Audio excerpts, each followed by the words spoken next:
Sons of Sparta ended up being revealed at the State of Play. And when it got revealed, everybody was pretty much thinking that this game looked fairly mid. You know, for the most part, like I don't mind like 2.5D style video games. Obviously, I've played a lot of them. But nobody wants to play as an origin story Kratos. I never quite understood where the allure for that was. I think if you're going to make a game like this, you should have made it with the actual Kratos that people wanted to play.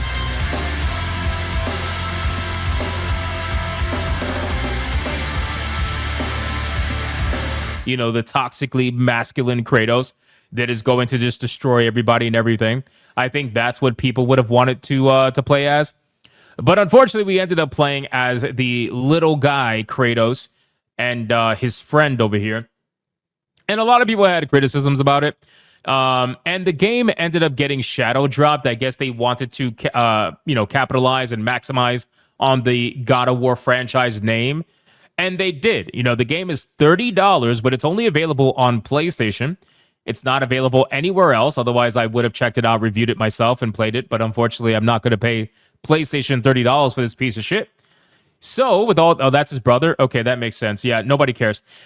People just want to play as the actual Kratos. So with all that being said, though, people have been reviewing this game, and you know, for the most part, people are saying it's basically mid, maybe slightly below mid or slightly above mid, depending on where you fall. But there's one particular person that has reviewed this game that I find to be extremely interesting in the overall conversation for a multitude of reasons, and that is none other than Jaffe Cakes. Okay, so Jaffe Cakes ended up reviewing this game as most people pretty much knew that he would. Like, why wouldn't Jaffe Cakes not review this game, considering he is the creator or one of the original creators of God of War and Kratos? So it makes sense that Jaffe Cakes would review this game.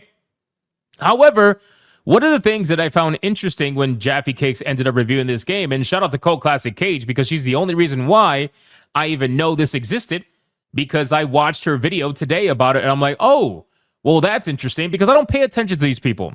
I don't give a fuck about these people. I've said that so many times. I find them to be the most disingenuous, boring people out there. But there's one thing I want to harp on, and that is Jaffe Cakes' review of this game. So first and foremost, if you guys don't remember, Jaffe Cakes was one of the people who actually shit on everybody when it came to Dragon Age the Veilguard, and was basically angry that people weren't giving Veilguard a fair chance. And one of the reasons why people weren't giving Veilguard a fair chance is because Veilguard was basically the opposite of everything a Dragon Age game was prior to Veilguard's release. And he would gaslight people and say the developers are just trying something new. You know, maybe it's not for you. Maybe it's not. You know, he would come up with any excuse as to why you should like Veilguard and why the Chuds were wrong about Veilguard and all that stuff, right? It's all bullshit. We all know it's bullshit. However, it seems like with Jaffe Cakes, it's completely the opposite when it comes to something that he's personally invested in, right?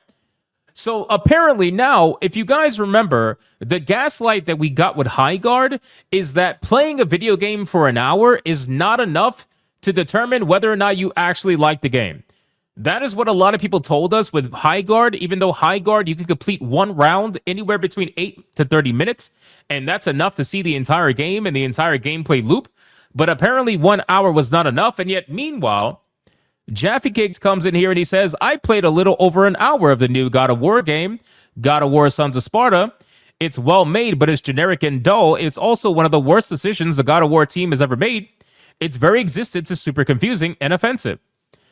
So I find those comments to be so interesting because I want to make it very clear that I actually agree with Jaffe Cakes, okay? I don't disagree with Jaffe Cakes. I actually agree with Jaffe Cakes. The problem is that Jaffe Cakes, unfortunately, doesn't have a level of ideological consistency that the Chuds seem to have. When the Chuds had a problem with video games like Dragon Age the Veilguard, Jaffe Cakes ran damage control and defense for those kind of video games for whatever that reason may be. I'm sure he's going to gaslight you and tell you that people were just wrong and he ran defense because of the gameplay, and he totally didn't run defense on it because of all the ideology that's in the game from modern day. He will run all of this damage control and defense and all that stuff, but Jaffe Cakes, unfortunately, there's something missing here. There's a little bit of ideological inconsistency here.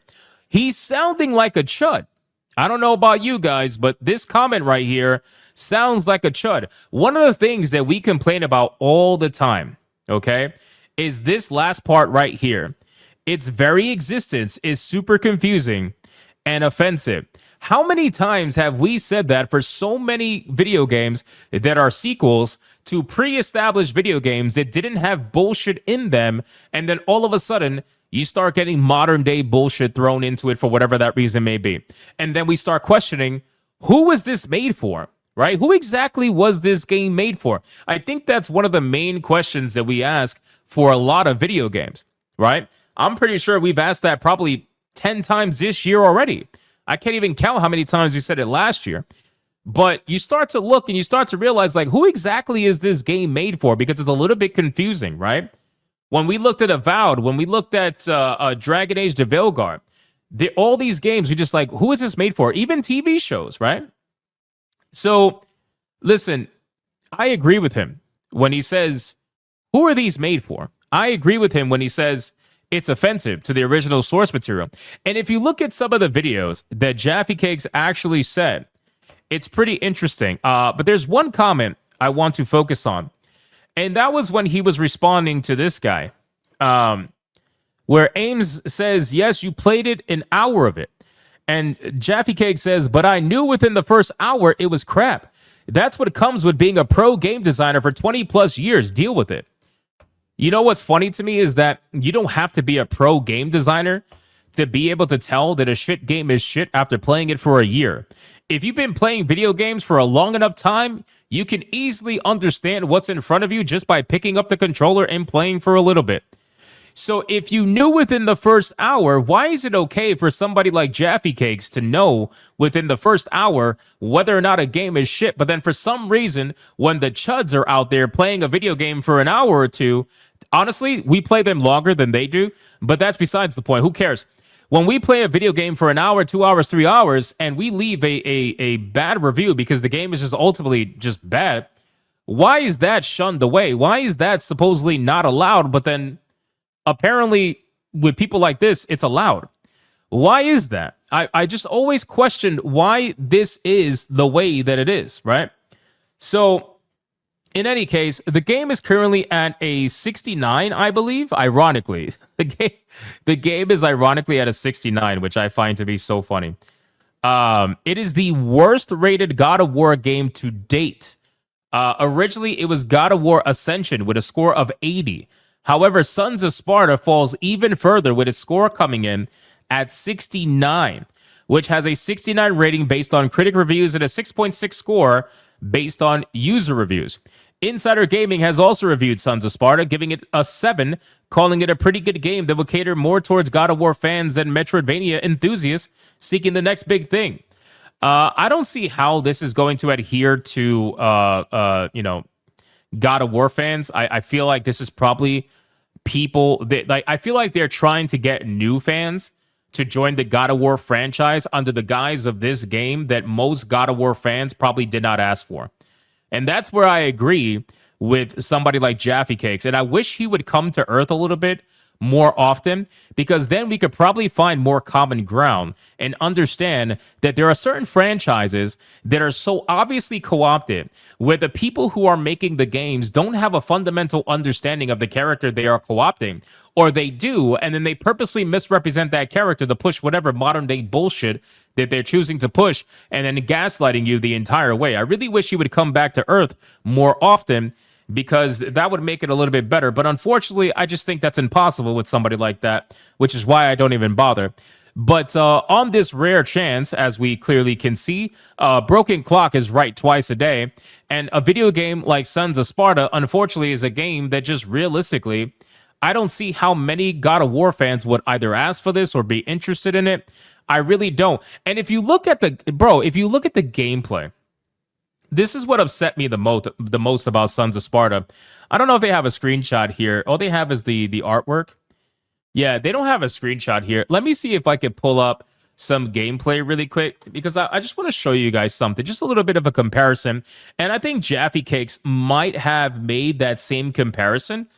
Let me see. So if we look for Sons of Sparta gameplay, let me show you exactly what this looks like, just to give you an idea, okay? So I'm going to bring it up on screen. If you look at the actual like graphics and gameplay and art style and everything like that, I feel like we are regressing with this game, you know, because even though the animations are really smooth for the most part, the graphics seem damn near almost pixelated in a way. And I can't help but look at this as regression, especially from a studio like PlayStation, right? Because PlayStation, I feel like if they're going to make a Metroidvania style video game, then they should be able to go all in and make it one of the most beautiful games. It doesn't have to be realistic. You can have a great art style, and I'm going to prove to you exactly what I mean. But they're getting felted by other studios that are indie studios that are making Metroidvanias that have way better art style, way better animations, and it's not backed by a major studio like PlayStation, right? I'll give you a perfect example. Well, obviously, Hollow Knight's probably one of the best examples in my opinion, but I'll give you another example. So one of my favorite video games that came out last year is Shinobi. Okay, Shinobi Art of Vengeance. I'm going to show you Shinobi Art of Vengeance. Just look at the art style difference between the two, and you tell me which one has more care, which one has more quality, which one actually tried harder versus whatever the fuck Sons of Sparta is. Like when I played this game, I could not stop looking at the actual just the animations, the art style, the environments, the backgrounds. I couldn't stop looking. I was taking screenshots like crazy, and I was posting it on my Steam because this game is fucking beautiful. This game is actually like amazing in the way that it looks. And, you know, StreamYards is probably not showing it that great, but it is genuinely so smooth and such a well-made Metroidvania style side-scrolling video game. Like it really is a well-made video game. So I love this art style, and it shows that you don't have to go crazy. You don't actually have to go insane graphically to have a beautiful art style that looks really good. And there are certain points where it zooms out into the environment, and it shows just how impressive it actually is. I don't know if I could skip through. Let me see. Submarine base, no. You got Mad Train. Was that one of them? Yeah, you got Mad Train going against the boss battle with the comp. It's just so good. It's so good. If you guys haven't played this game, highly recommend it. Go check it out. But this proves that Sony and PlayStation could have did so much better with this.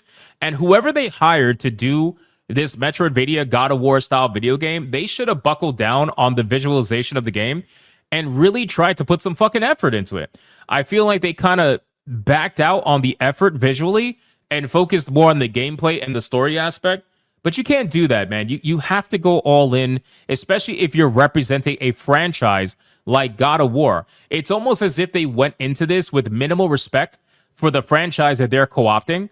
And it's like just a rant. If you took the words God of War out of it, this would have been a super generic Metroidvania video game that nobody would have cared about. But because they put the God of War name into it, that is the reason why anybody even remotely gave it a chance. And it's not because it looked interesting, but it's because it had God of War tied to it. So take away God of War and suddenly nobody gives a fuck, right?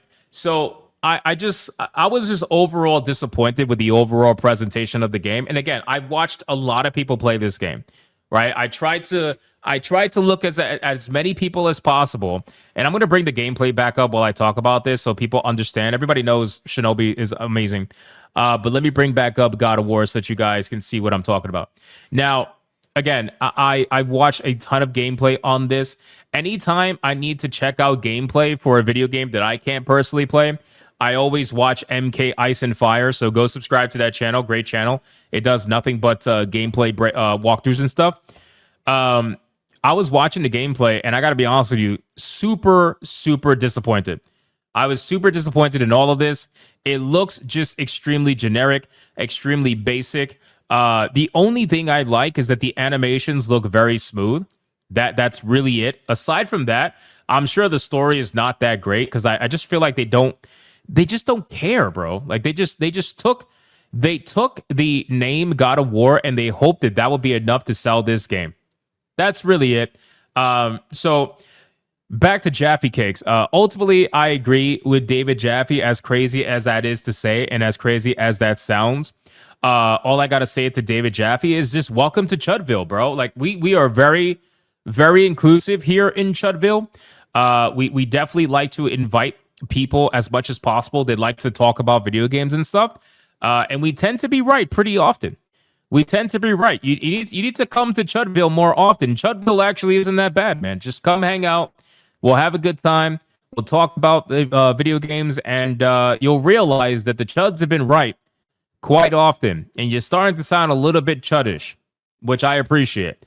So, in any case, that's basically it for God of War and the hypocrisy surrounding it. What the fuck is going on here? I have no idea. This game is just, I don't know.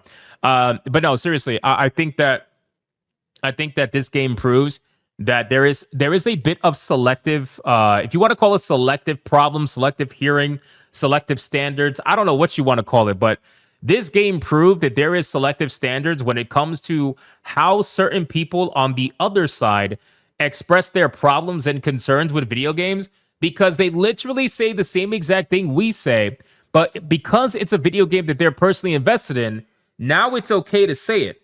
But if it's a video game that they are ideologically in line with and the Chuds are not, well, then it's not okay to say it. It just, I just find it to be ridiculous. So anyway, that's basically it. Shout out to Jaffe Cakes. And again, thank you to Cult Classic Cage's video. You guys didn't see Cassie's video. She's the reason why I even know about this, because otherwise, Jaffe Cakes does not really pop up to my timeline. So that's basically it.